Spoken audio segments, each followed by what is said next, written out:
I get hit on literally every day by somebody who wants to take a tour. Everybody's curious about the building. Yeah. We have 1,700 people on our list for apartments. Really? Unbelievable interest in the building. So I really see the next chapter of downtown being this warm, comfortable residential neighborhood.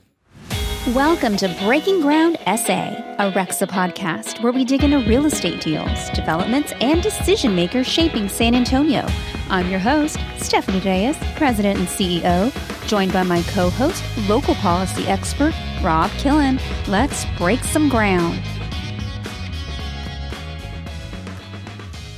Hey everyone, welcome to another episode of Breaking Ground SA, coming to you from the IBC Bank studio. Today's sponsor is IRC Capital Residential. Our guest is Ed Cross. Ed has had an amazing career in real estate development, and he's going to tell us the story in this episode about his journey from being a CPA to being a real estate developer. He's also going to talk about the importance of downtown San Antonio and his vision for the future of San Antonio. Enjoy Ed Cross. Thank you. All right, we are in the IBC Bank studio with Ed Cross. Welcome. Good to be here. Ed, thank you so much for joining us. Thank you. Okay, Ed, so before the titles, the deals, the developments, what's the origin story of Ed Cross that people don't know? Well, I grew up in Beaumont, Texas, kind of a small town, idyllic background, childhood. Moved to Houston in high school, University of Texas, Austin. The secret that nobody knows about me is I have a degree in accounting and got my CPA, worked for Ernst & Ernst to really date myself.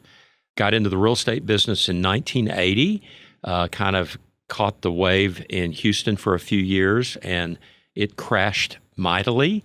And in late 84, my wife-to-be got me an interview with Walter Embry. We love Walter Embry. And I accepted a job. She tells the story better than I do. She goes, here's a guy I like, and I get him a job out of town. What was I thinking? But I moved over here. It's a memorable date for me because it was January the 11th, 1985.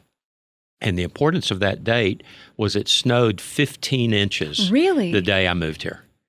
And last big, huge snowstorm since before Snowmageddon. I remember that snow. And Walter, this is actually a fun little side note. Walter had built Trinity Plaza 1 and was building Trinity Plaza 2, and his leasing agent was Tim Swan, and had been Fuller Commercial Brokerage. And Tim wanted to get out of the brokerage business into development and had a job offer from Walter and a job offer from Quincy Lee. Oh. And he accepted the job with Quincy, so Walter was looking for somebody in right time and right place. Yeah, that's a tough decision between those two. Wow, Yeah. Such great options and such great names, real icons of our industry. So you were growing up, was there something in childhood, high school that sparked an interest in real estate? Oh gosh, the short answer is no. I literally had no idea what I wanted to be when I grew up. And so I fell into accounting and then I fell into real estate. I went to Texas on a biology major and promptly hated biology and chemistry. And I started taking accounting and it came easy to me, which I still kind of, scratch my head about. And then I went to work for this guy in Houston who's very well known. His name is John Kirksey. And Kirksey has a big architectural firm, but he's that rare architect that has a first-class business head, and he had been doing development.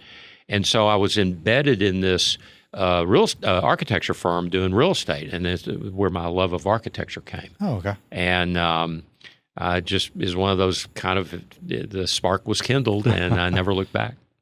So when you moved here, you said 85, San Antonio 85. Well, I was going to ask you what your first impression of San Antonio was and how it's changed, but the snow makes me feel like I know the answer. But aside from the snow, what was your impression of San Antonio? How has it evolved to today? Yeah. Well, two questions there. So I never wanted to stay in Houston. Houston is really a hard town. And I always wanted to get back. I had gone to school in Austin. I always wanted to get back to the hill country. I never imagined it would be Houston. And it's really interesting because there were 10 of us in 83, 84, and 85 who fled Houston. Rob Holliday, Chuck King, in Austin, Mike Kennedy, and 3 or 4 others. And we were all in the same age bracket, and Houston had crashed, and so we fled, and then we called ourselves the Houston refugees. Oh, funny. And so I never really appreciated. I'd been to San Antonio a couple of times. I never appreciated what a great town this is. And so when I came here, I was getting married. I'm glad I got married here and wasn't single. And I just fell in love with the city. And it's a big, small town. And you can get to know a lot of people. At least in what I did, there wasn't a lot of competition, which I was a beneficiary of. And I just love San Antonio in every shape or form. I can't imagine living anywhere else. What were some of your early deals in those days here in San Antonio? Oh, gosh. So the first thing I worked on was leasing what was then the American Security Life Building. And that was owned by now I can't remember the name. It was a well-known San Antonio family.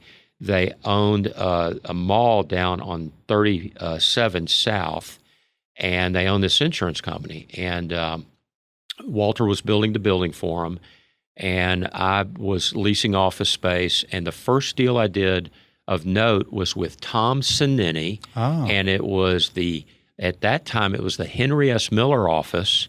And in the middle of doing the lease with him, they got bought by Grubb & Ellis. Oh, wow. So there's all these names from the past that I'm throwing out here that a lot of people won't recognize. But we filled the building up with, different people. And I loved it. It was fun. So when you made the transition from accounting to real estate, was that risky? Was it exciting? Yes and yes. And I was not smart enough to realize what I was doing. I've always had a very high risk tolerance, more due to the fact that I didn't realize how much risk I was taking on. And so I joked back then in 1985, I turned 30, changed cities, changed jobs, and got married. Oh. And so it was a busy year. Yeah. But actually, looking back, I was completely unsuited to be an accountant. As you'll probably know or figure out in this conversation, I didn't have that personality. I was much more of an extrovert, much more of a salesperson. And so I look back on it, and the accounting background was like a graduate degree. I spent 3 years with Ernst. I got my certificate. I kind of learned how to grow up and put on a coat and tie and show up at the office every day. And I look back, and it was a great graduate degree. And the math in real estate's not hard. I have kind of a private reputation, Trey Embry and David Adelman and others. I can do the math to figure out a project on a napkin, and Trey Embry calls it bandit math. Bandit math. And so it is just a facility with numbers, and to be able to kind of think my way through. You start with an idea and end up with a number, and I was just good at it. Did you learn anything specific that you carry with you today from Walter? Oh gosh, everything. Walter's just a prince of a man. Very. He has a very light touch. I did some of the most stupid things ever with Walter, without him knowing. I'll tell you a deal. Who's the ex-Trammell Crow? Mike does retail development now. Birnbaum, yeah. Mike was at Trammell Crow, and they had bought the Forum, and we had built a building on 410 and had put Nationwide Insurance in there. And Nationwide had a big office in San Antonio, and their lease was coming up for renewal, and Birnbaum was chasing them for the Forum, and I tried to kibosh the deal. And Mike got real mad and called Walter and said, you're interfering with my deal. And Walter walked in one day and it's like, what have you been doing? One of those, like a father with the bad teenage son. And I told him, he said, well, you did the right thing, and I'm sorry, but we're going to lose Nationwide to Mike. So Walter has a lot of grace to him, taught me to, treat everybody very fairly, and relationships matter, your name matters. I mean, I'd been raised that way, but San Antonio is a small town. The real estate community is very small. Yeah. And if you do something wrong, everybody knows about it pretty quick. Yeah. So I've been very blessed in my life with partners, and I'll start with my wife. She's been through some storms, and then Walter, and then I've been partners with a man named Bruce Hill for many years. We've done both real estate deals, and we've done a number of water deals. We're right in the middle of a project in Corpus Christi. Oh. David Adelman's been a longtime business partner, and we still do things together. And then most recently, Brent Smith, who ran the Cushman and Wakefield office for me. He and I have been buying mobile home parks for the last 7 or 8 years. And how's that going? Oh, it's been fantastic. Brent is a rare human. The common theme is they're very upstanding people, strong Christians, family people, and I've been very fortunate with my partners. You mentioned water, so I want to talk about Laguna Water, which you co-founded. Seems a little off the path. Walk me through how that came about. Oh, this is a fun story. So I have had a mentor, another person who's been great to me, named Weir Labatt. Oh. And you know who Weir is. Yes. Weir was a city councilman in the 90s and very involved in water in many different ways. He's kind of called Old Man Water in the area. And he put me on the planning commission in the 1990s, probably 93 to 99. And he gave me a book called Cadillac Desert. And I've probably given 200 copies of that book away over time. And it's the story about how the city of Los Angeles got its water. And so something we haven't said in this conversation is I have a very entrepreneurial gene. I am just the risk-taking. I'm willing to go try something new. And my light bulb went on that there was an investment opportunity in water. So I first started looking at irrigated farmland on the Rio Grande Valley, but the Edwards Aquifer had been created, the system of water rights had been created, and the litigation kind of proving all that up was winding its way through the courts. In fact, the big litigation was the bar shop litigation. Bar shop versus Edwards Aquifer, I think. And there was all the San Antonio people were involved with this, and it was coming to an end. And so I figured out that there was going to be a market for these water rights, and the first person I called on was Bruce Hill. Bruce and I had done a couple of real estate deals together. And you don't know Bruce, but he's also kind of this driver of a person, entrepreneurial. And he says, I don't want to be an investor, I want to be your partner. So our first 2 partnerships were buying Edwards Aquifer water rights. And we thought it was just going to be a passive investment. You buy it for X and hold it and sell it for Y like a piece of land. And this is Edwards Aquifer Authority is relatively new. Brand new. Brand new. In fact, we pioneered the investment in water rights. So when we would buy it from Farmer Brown and Hondo, we would get a deed, we'd get the transfer of the water right, and we pioneered the first title policies for water rights with Stewart Title. Bruce did all of this. And so over time, it became a financeable, marketable instrument like a mineral interest is. And at our peak, we owned 10,000 acre feet of water.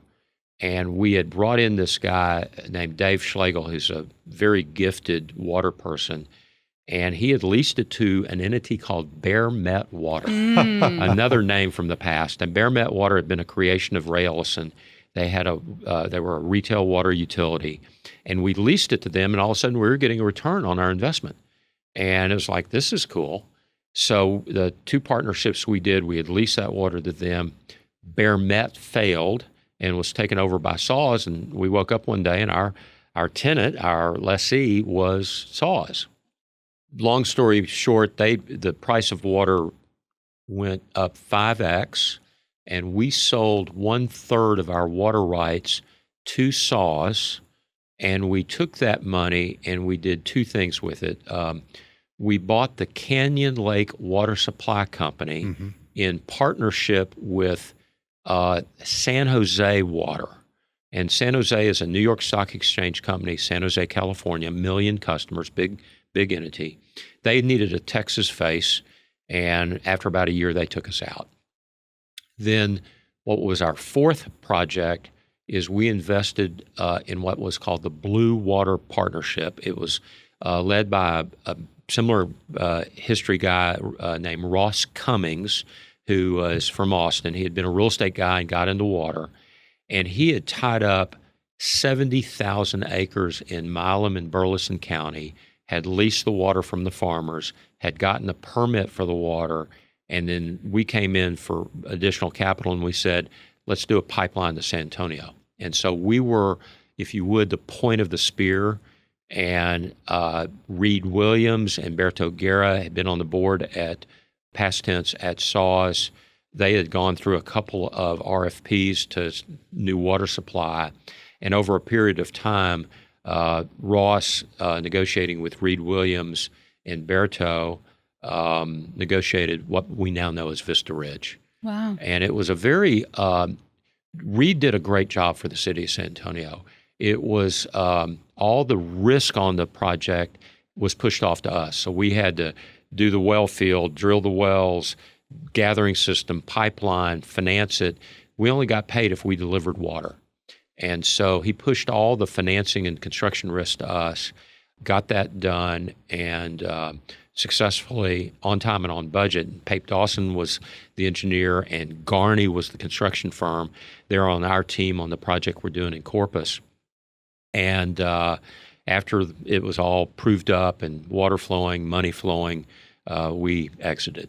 And water's been very good for us. Wow. Financially. The Vista Ridge story, which you think most folks know, but time has passed, and of course one of the points of the podcast is sharing and retaining some of these stories. But full support, unanimous support by the business community, unanimous vote at City Council, extremely rare considering all of the dialogue around that, and really generational. I'm glad you mentioned Berto. I talk to Berto all the time. Great guy. And Berto has done a lot of amazing things in his career, but he's so proud of what he did during that time, absolutely. as he well should be. Yeah.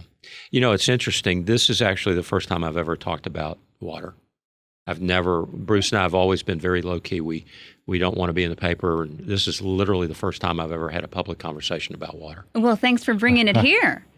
Did you know a lot about water? Did you have to do extensive research to even go into this? I didn't then. It's same song, second verse. I had no idea what I was getting myself into. But now let me finish with this. So in 2017, the water world is very small. There's very few people that do it, and the legal community is small. So there was a law firm in Bernie, Ken Nunley and Ed Vaughn, who is the governor's son-in-law, had two lawyers, Rhonda Jolly and her husband, I can't remember his name, and Rhonda knew about what we had done, knew about Vista Ridge, and they connected us with the Welder family, which is an old ranching family who owned land outside of Sinton. This is in San Patricio County, across the bay from Corpus. And they said, here are some guys that know what they're doing on water rights. The family knew they had a good resource. And so I'm now in my 10th year of working on what's called the Evangeline Project. And it's really a whole separate podcast to talk about what's happened in Corpus. But we're kind of on the 1 foot line to get that project done and supply water to Corpus. And sort of like Tower Life, I don't have another water project in me. Yeah, it has been, I bet. it's a lot of work. I've been to Corpus 97 times. Oh my gosh. Wow. Yeah. Well, they need all the help they can get. I know the Whataburger menu in Corpus on the bayfront intimately. So you've done a lot of projects. Is there any one that stands out that you're most proud of? Yeah, my two sons. Oh, that's sweet. Yeah, that's the most important project. I have two grown sons. I'm a brand new grandfather. And congrats! I'm just so proud of them. So What do your sons do?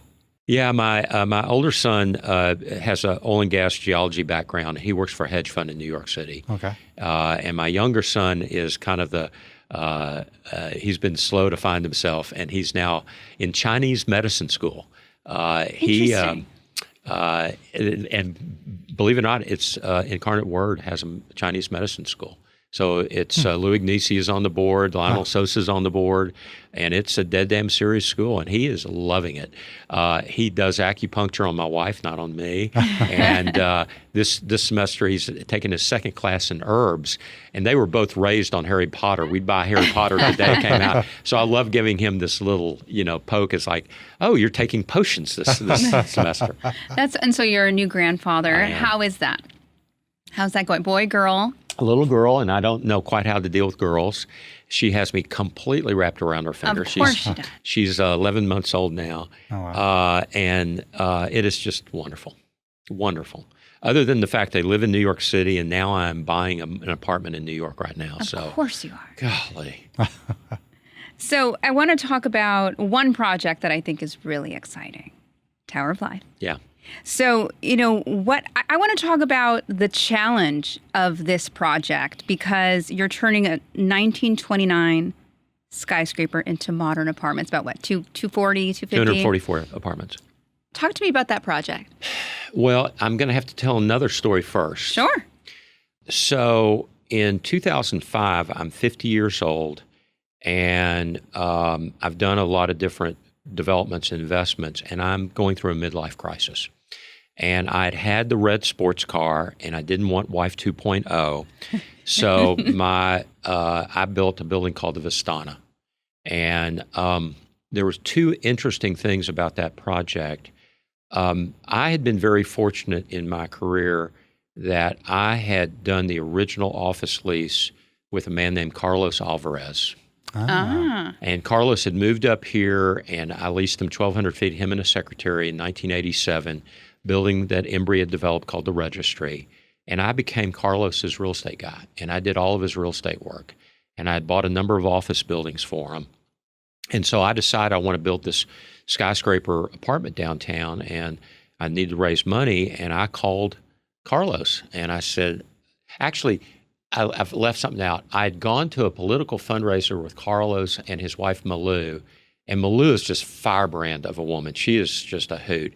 And she knew my history with Carlos on real estate. And she came up to me and grabbed me by my coat lapels and said, Ed, I want more real estate. And she gave me this like, yes, ma'am. Yes, ma'am. And so I remembered that. And so a year later, I called Carlos back and I said, I'm going to do this apartment. Will you be an investor? And it turned out he had never invested with anybody else.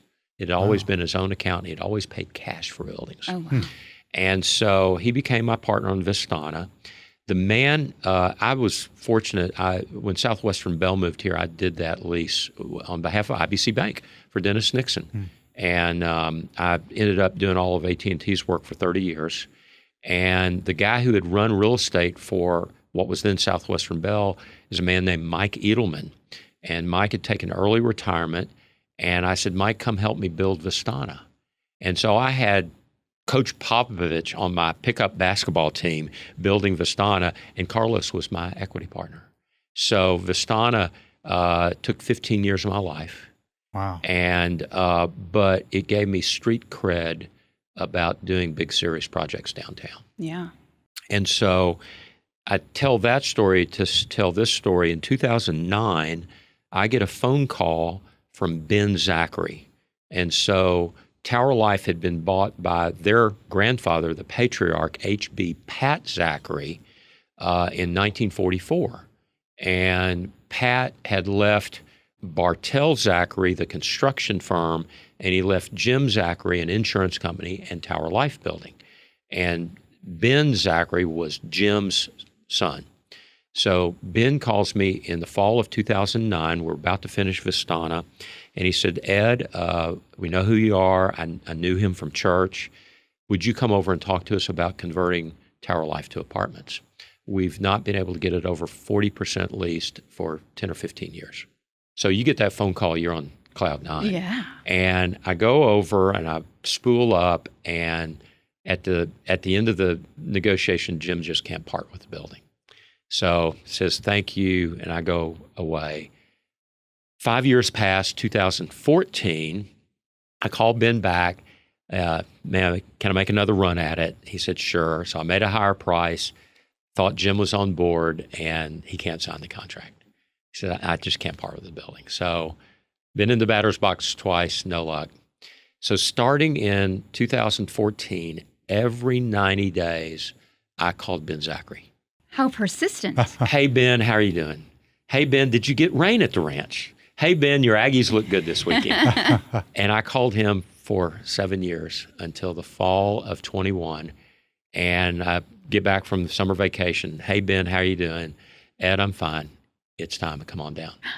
And by then, I had closed the Cushman Wakefield office. I was retired. I had this young Tiger Cub, John Wiegand, who had worked for me at Cushman, was officing with me. I said, John, will you help me do something with Tower Life? And my secret sauce has been always to put my own capital into deals. And so when I sit down with somebody who I want to raise money from, I always start with the fact I'm putting my own money in. I have skin in the game. Right. And so we had raised a little bit of money already. And John and I go over and meet with Marcia Shields, who's Red's daughter, and her son, Joe Shields, who's a spitting image of his grandfather. And I tell the story. I just told the origin story. And they kind of nod. And the next day, Joe calls John and says, don't talk to anybody else. We'll take it all. Wow. So very, very fortunate. And it took us a while to kind of figure out. Well, most importantly, John and I realized pretty quickly it was above our pay grade. We were the dog that caught the 18-wheeler. And so we did a national search for development firms who had done historic conversions to residential. And we found this group out of Milwaukee, Josh Jefferson Company, and they are great people, salt of the earth, meat and potato guys, and they had done 30 of these. Oh. And so they came in as a development partner, and we started a year ago, March. We're halfway done. We'll deliver the first units in October, and we'll be finished next March. Really? Yeah. October of this year? Mm-hmm. No, October of 2027. We'll deliver units October of 26. We'll be finished in March of 27. Got it. Okay. And it's been a ride. It's been interesting. What made it so challenging? The fact that it was historical, or was just the bones of it difficult to work with? You know, typically when you do a historic conversion, it's what's behind the walls. You get some surprises.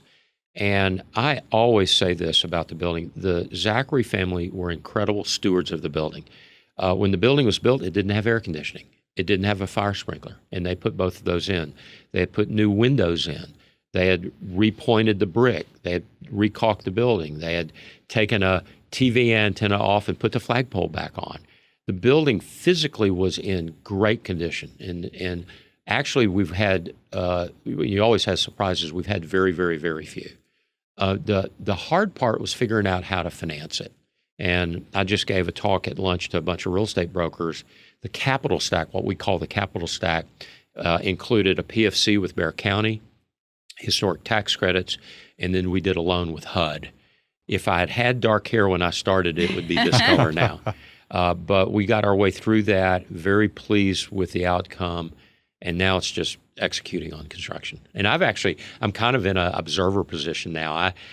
I get hit on literally every day by somebody who wants to take a tour. Everybody's curious about the building. Yeah. We have 1,700 people on our list for apartments. Really? Unbelievable interest in the building. And it's a mix. There's some luxury. Yeah, so we'll have 3 different kinds of apartments. So a PFC, you know what a PFC is. Public Facilities Corporation. Yeah. And we did it with Bexar County, so it's kind of the gold standard.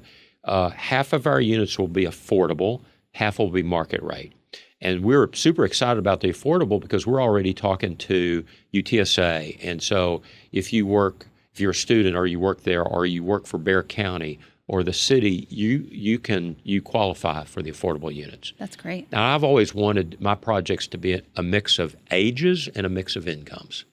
So those will be our 2 groups, but we'll have some units at the top, some penthouse units that will be like the cellars. They'll be very high end. You know, it'll be empty nesters that have a place at the coast or a place in the hill country, and it'll be their pied-à-terre. With an amazing view. Amazing view. I think that's great. And, PFCs are typically in the San Antonio area been used for new construction, although it's also designed for conversions. If statute has changed. But the Tower Life building has such a storied history, with the Smith Young Tower when it was first built, insurance company in there. Right. And it's such an iconic part of the San Antonio skyline. I think everyone knows it. Anyone who's spent any time downtown. Yeah. And you will never have any vacancies there, I can imagine. Hope not. It's interesting. After the news came out, we were buying the building. People would come up to me on the street and, hey, congratulations, you own Tower Life. I mean, it was really this joyful thing. Now they come up to me and they grab me by the lapels. That's why I don't wear a suit anymore. They grab me by the lapels and they go, you better do a good job.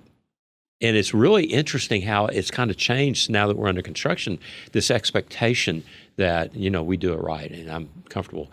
Irby Hightower, Alamo Architects is and Irby's amazing, and it's going to be a great building. He has worked on so many projects and conversions and rehabilitations over the years. It's great.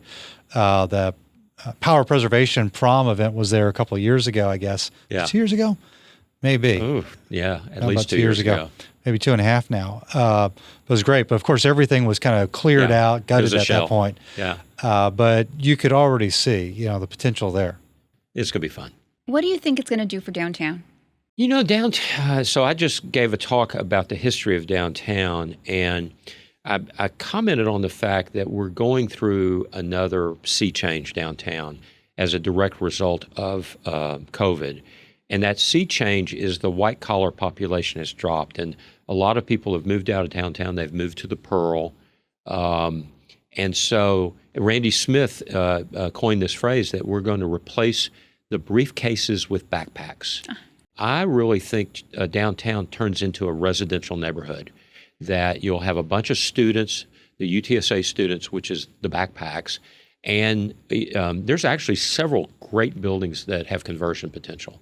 And so I think over time, and our downtown has character. The streets kind of meander, and there's a river, and there's character that Dallas and Austin and Houston, their downtowns don't have that character. Right. So I really see the next chapter of downtown being this warm, comfortable residential neighborhood. I love that. I agree. So what are your thoughts on, the downtown sports and entertainment district? Yeah, great. So part of this next chapter is going to be both Marvel and the Spurs Arena on one corner, and it's just perfect. Randy, I'm going to compliment Randy again, does this great little clock, and he says, well, at 2 o'clock is the Pearl, and at 10 o'clock in the bottom is HEB, and the Missions are going to be up here on the northwest corner, and the Spurs down here in this corner. So all 4 quadrants of downtown have an attraction. And I just think it's the best thing possible is to have all these venues downtown and get the people there. Yeah. Well, the success of downtown really is dependent on having housing down there, and you're creating, and I know what they're doing, what Randy is doing, what the Spurs are doing will create some additional housing, but you're ahead of the game, you're ahead of the curve here, and you're going to be delivering units a lot faster. And there is other, multifamily has been created downtown, but we've got to maintain it. We had that period, the decade of downtown, yes, and there were incentives and impact fee waivers and all that, but that didn't even last for a whole decade. That's right. It was maybe a 7 or 8 year period where folks came in and they took advantage of it. It really was a little bit north of downtown, Broadway, of course, and Southtown. And now we're really seeing projects taking off in the true central business district. Yep. I'm going to go into the weeds for 1 second.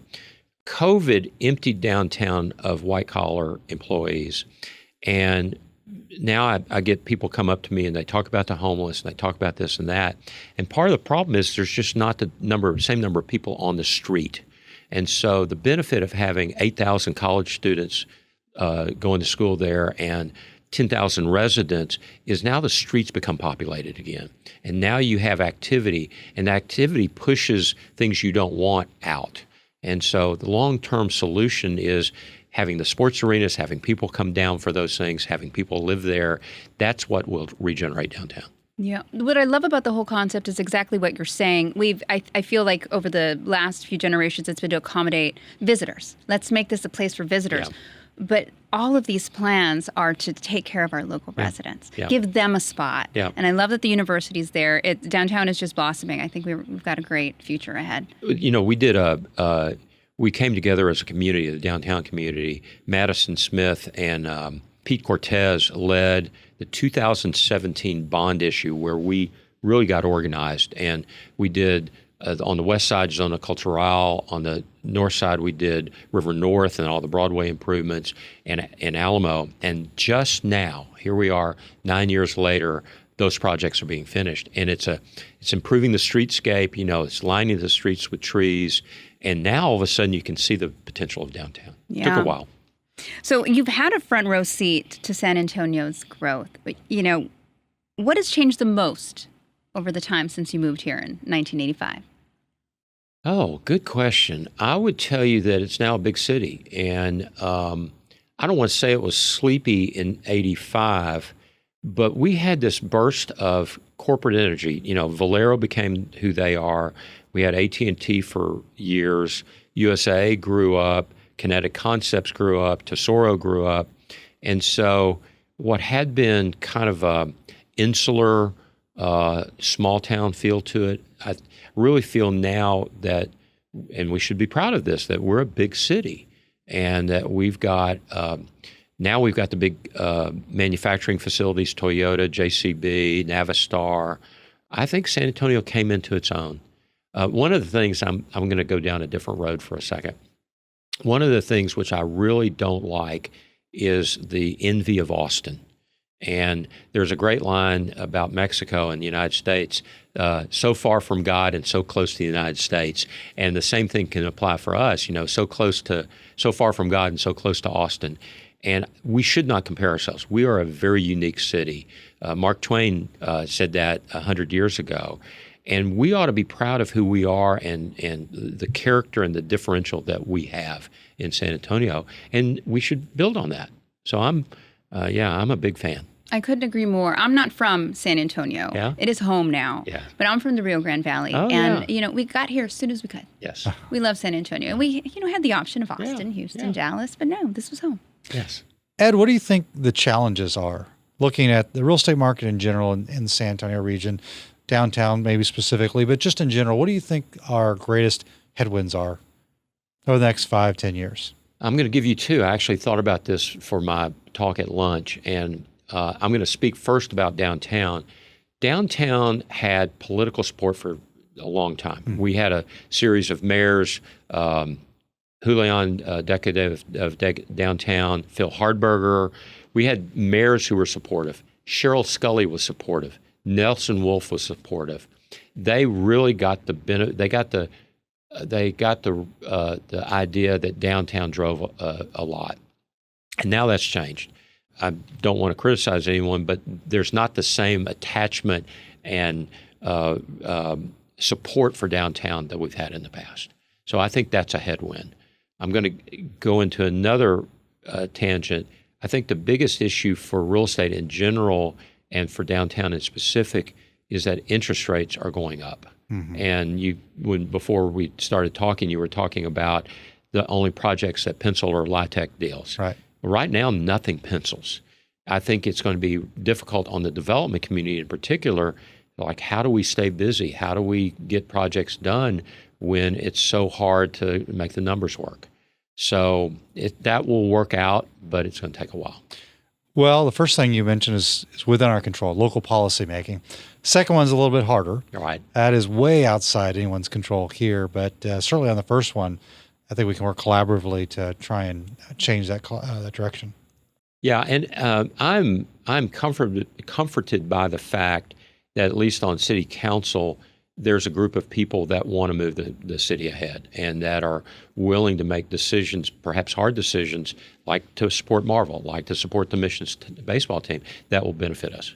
So it just takes more work. Yeah, I'm going to keep banging that drum. Yeah. So, Ed, we have a fun segment that we call Rapid Fire. Okay, lightning round. Yes, and we're going to ask you some fun questions, and it's Okay. got to be first thing that comes to mind. Uh-oh, watch out. Okay, ready? Spurs game or Fiesta event? Spurs. Hardest part of development, approvals or execution? Execution. Better view, Tower of Life or Tower of Americas? Ooh, Tower of Americas because it's taller. How much taller? Do you know? We were the tallest building. Tower of Life was the tallest building west of the Mississippi for 70 years. And I think the Tower of Americas is 100, the observation deck is 100 feet taller. Oh. I don't know why that number pops in my head, but I think that's right. Best advice you ever received? Oh, so much. I don't know. Let me think. The first thing that popped in my head was somebody telling me, stay in your lane, dude. That's good advice. That's good I don't know where that came from. Favorite way to unwind in San Antonio?